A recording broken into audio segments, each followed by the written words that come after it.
Look at it. The dream. We are in the dream. We're in the barrel room right now. It smells good. It's pretty. You can just smell it.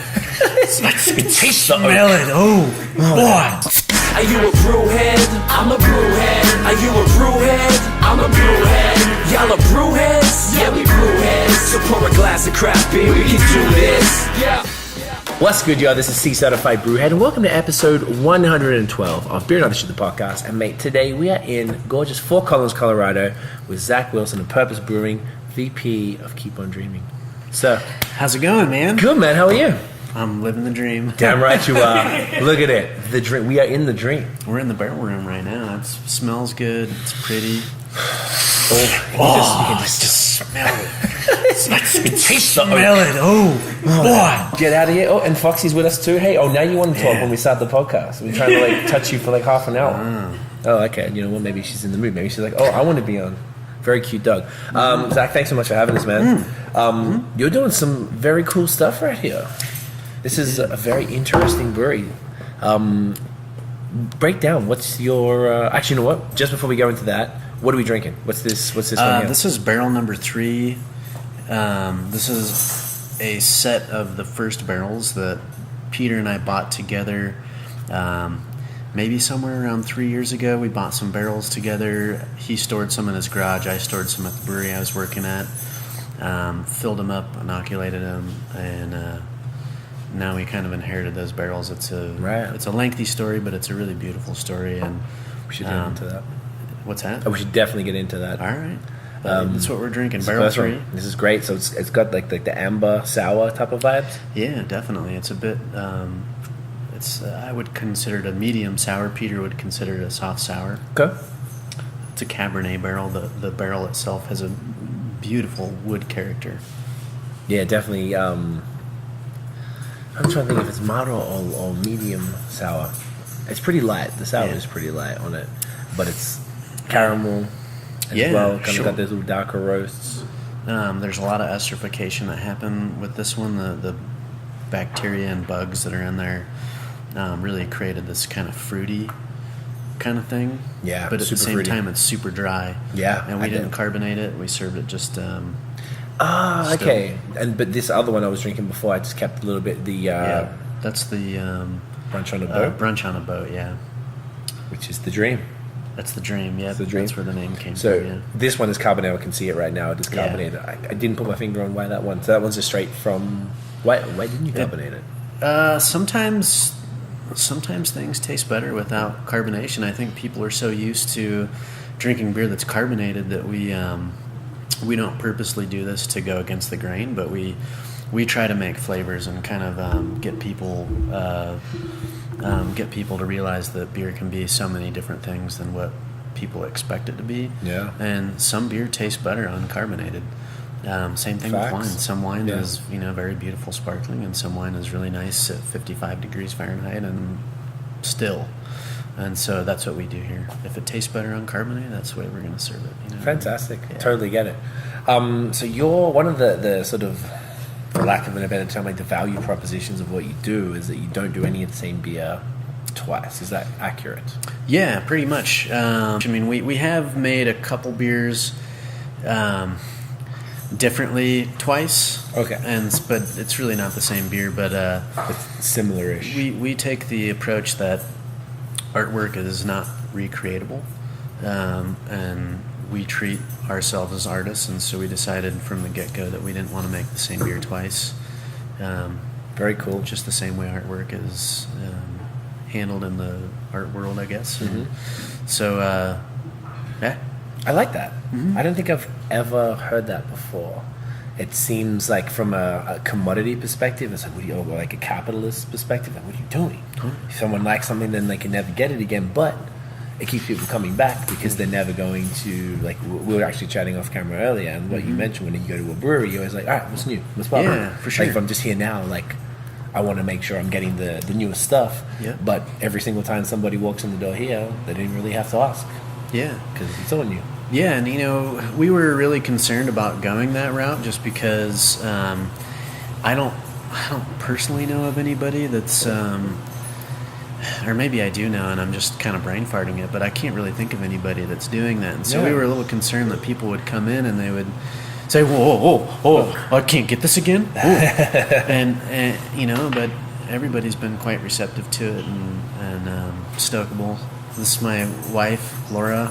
Hey Laura, how you going? Nice to meet you. She is, she's pretty much the rock for the business, I think. She kind of does all the stuff that makes a business actually run.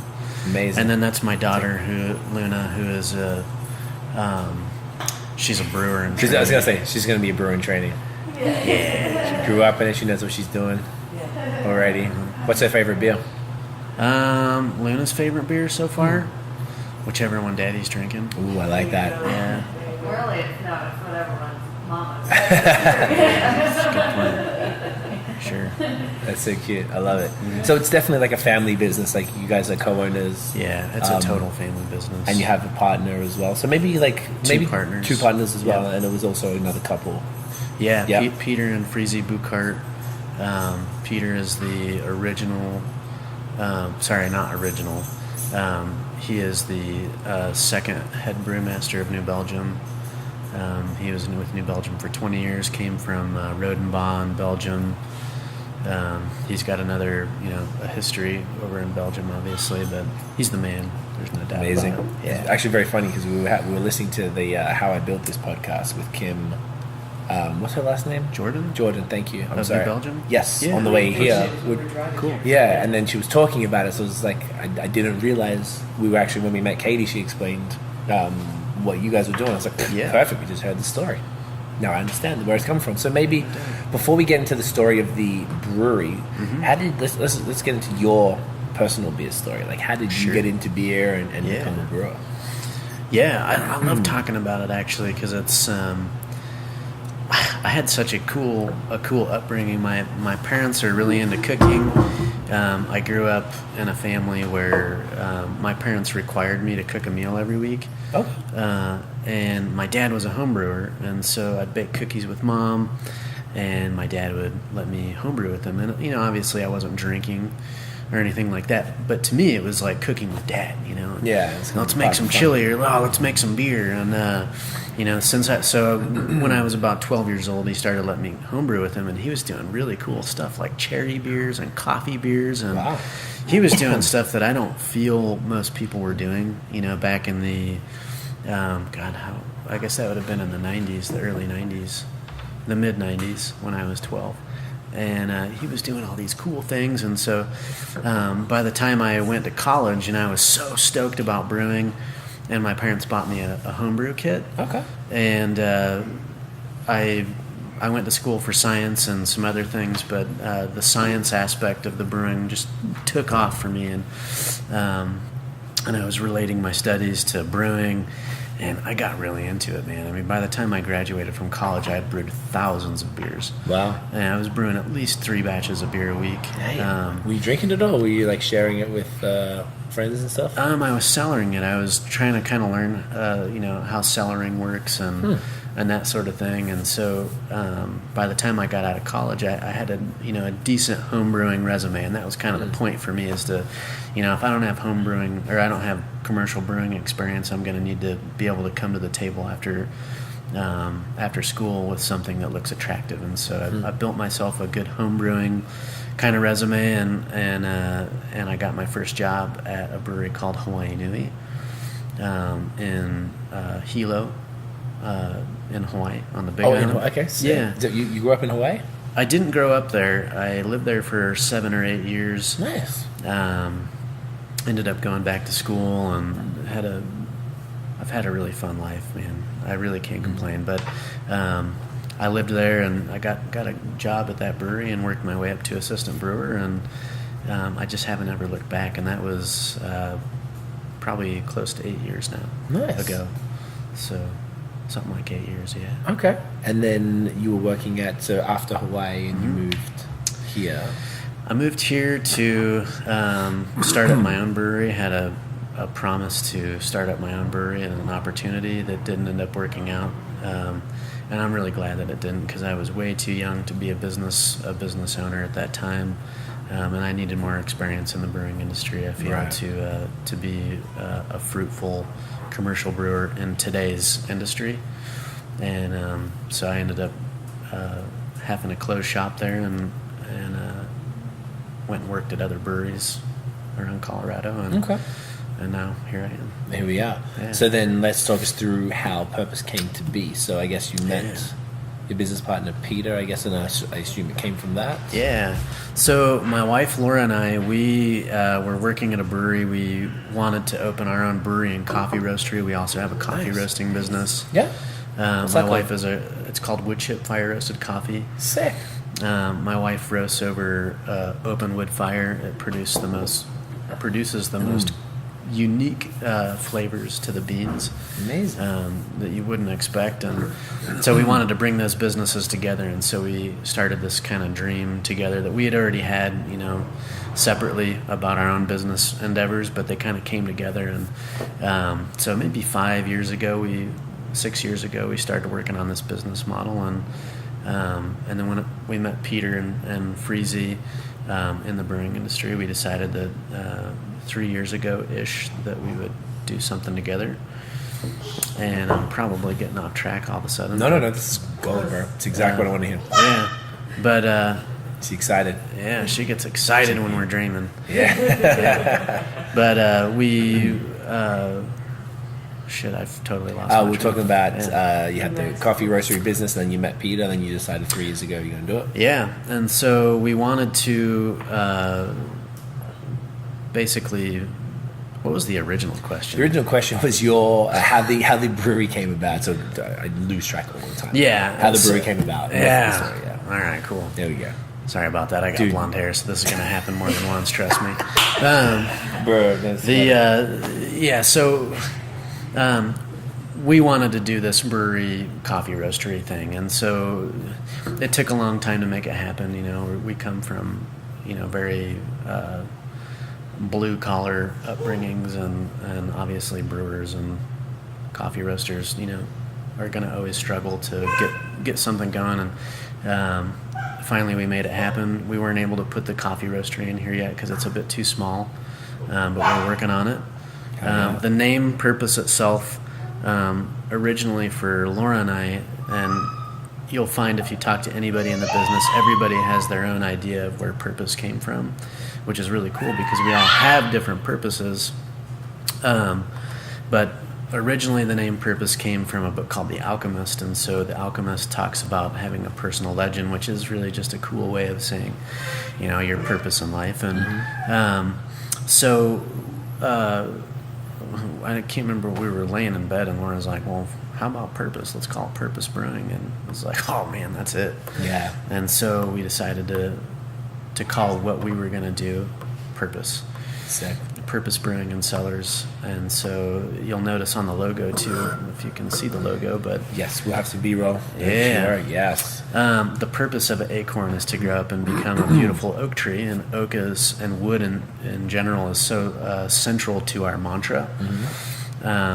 And so it just makes kind of perfect sense for the purpose. But we put the oak tree inside the acorn because we kind of figure. Technically, it is inside Yeah. the acorn. Well, it is. Good point. But the funny thing is we're always talking about chicken and the egg and what comes first, and we talk about that a lot, especially in the beginnings of our business endeavors before we were open. And we decided, all right, well, chicken and the egg, how about an oak tree and an acorn? And it's that same idea of what comes first, and I like the idea of not really knowing. But it gives us something to shoot for, and So I love it. Very cool, man. yeah. It's such an interesting, that's a cool story. I noticed this, so I looked over, I saw your glass was empty. Yeah, I need So another beer. you I don't gosh need darn another beer. I want another beer. We want, Yeah. There you go. Big difference, ladies and gentlemen. Whatever you got there. Yeah, no, go for it, man. Yeah? Yeah. Let's try something else. Whatever you think is good. You guys want to try a naughty beer? And what's a naughty beer? Well, say less. Let's do it. Yes. Yes. That's an affirmative. Affirmative. This is great, man. Tell us, we were actually talking about this beer a bit earlier. What's the deal with this one? Yeah, so Stouterik in Flemish means to be naughty. Okay. And because Peter and I aren't interested in making styles, we feel that we're being naughty by making a style. And just to give you a little background on that, our perspective is that styles are basically thinking inside the box. And the world is so big and so beautiful, and there's so many flavors and so many things to attach onto, and why put ourselves inside of a box? And really it's just a box that humans made up, and style guidelines are just parameters here and parameters here, and those are things that humans made up, and we don't want to be inside of that stuff. Not at all. So we're being naughty by making styles, and so because being naughty is Stouterik, we figured, well, let's make a stout. And so That's sick. And what language is that? Flemish. Very cool. Okay. What's the ABV on this one? It was great. I think it's like 5 point something, 5.2 or Something like that? Yeah. Oh, I can find that out later. Not a stress. It's great, creamy. It definitely tastes like it's got coffee in it. Yeah. But it does not. Nice chocolate, balanced bitterness, light body. Thanks, man. It's fantastic. This is barrel aged too? No. No? Straight out of it? Straight out of the stainless tank. Birthed from one of those sweet stainless beauties back there. Which is very cool. So let's get into the actual history of the brewery then. So you've met Peter and his wife, which is he's clearly a great business partner, someone who has a lot of reputation, particularly in Colorado. Absolutely. And in craft beer. So you decided to do a brewery. You decided to call it Purpose, which is a very important name for you guys.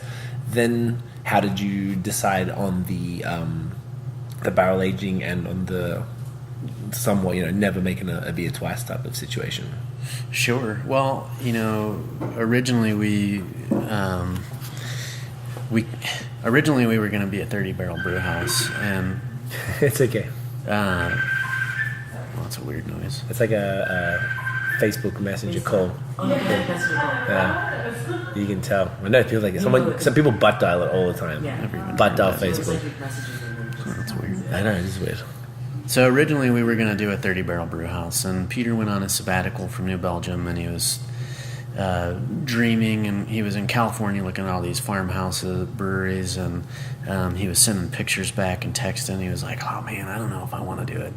30-barrel, do we really want to make 6-packs? And for me, I was thinking, I just want to make beer, I think it's going to be fun whatever we do, and I haven't been in the industry that long to really have formed an opinion of what it is that I want to focus on. And so, but Peter was kind of like, man, I don't want to make 6-packs anymore. Let's whittle. Yeah.